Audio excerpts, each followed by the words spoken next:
is an emerging market?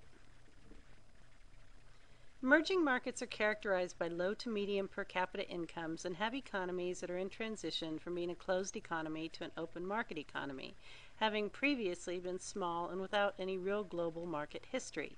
Emerging markets are typically nations poised for quick economic and industrial growth.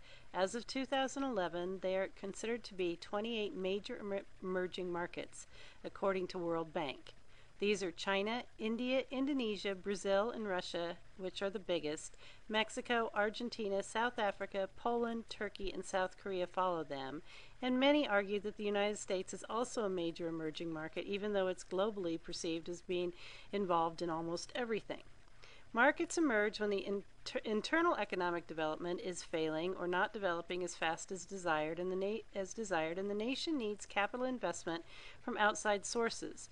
Where once foreign financial involvement was considered financial assistance, emerging market financial assistance is considered investment. The investment is driven by trade opportunities rather than political influence.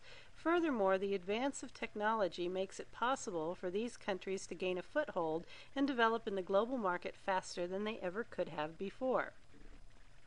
Emerging markets face huge challenges because almost all the ways the countries used to do things need to be changed for them to achieve globalization. Their political and economic systems are now heavily influenced by the outside world and its demands on internal structures and systems, and potential for undue government influence and political and corporate corruption can dramatically increase. Furthermore, the business infrastructure has to change greatly in order to support the influx of new industry, and this opens up opportunities for foreign companies to move in and dominate business sectors. Despite the challenges, emerging markets have virtually unlimited potential. It is widely accepted that so long as they maintain political stability and developmental and structural progress, emerging markets will be successful. Underdeveloped and lesser developed countries.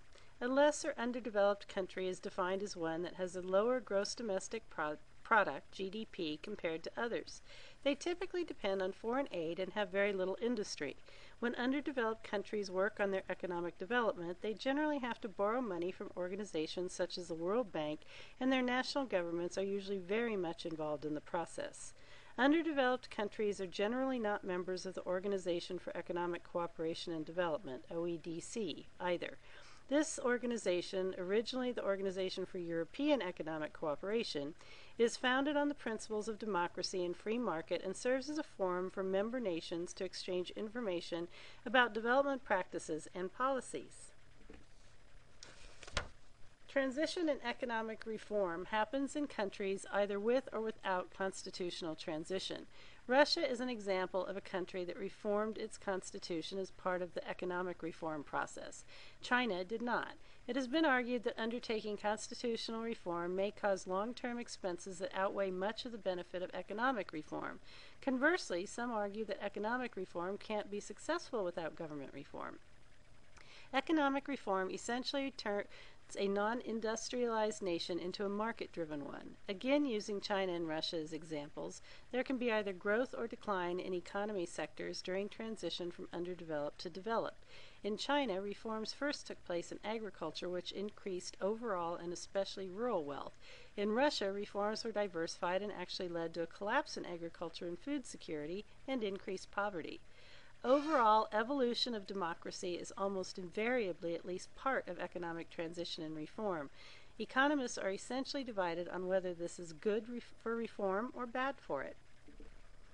Industrialization refers to the process a nation goes through to transition to a manufacturing company from a primarily agricultural one. It is essentially synonymous with economic reform as it turns a nation from being labor-intensive to being technology and mechanization-based. After the North American Free Trade Agreement, NAFTA, was launched, Mexico opted to reduce state government involvement with the economy and focus on trade liberalization. NAFTA's goal was to help Mexico base their economy on manufacturing and export, thus putting Mexico on a sustainable growth path. In Mexico's case, industrialization has stabilized the economy but not seemingly spurred it to significant growth. Japan, on the other hand, began industrialization in the 1880s and saw steady economic reform and growth for a century.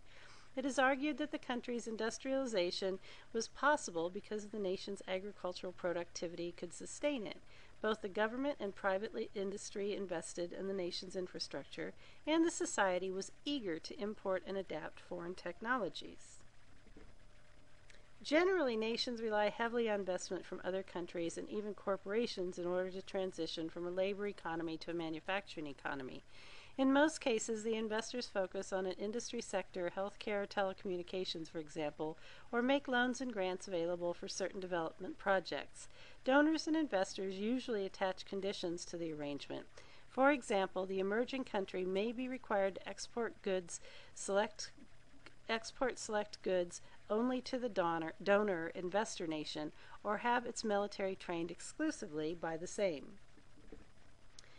Industrialization results in emerging markets, and the successful transition of emerging markets causes sustainable growth and investment within the nation and from foreign investors. Foreign direct investment, or FDI, is responsible for beginning most nations' economic transition and ideally continues indefinitely and profitably. Simply put, the infusion of foreign investment allows a nation's economy to grow to the point that it has internal wealth that can be indefinitely reinvested into the industrialization and growth process.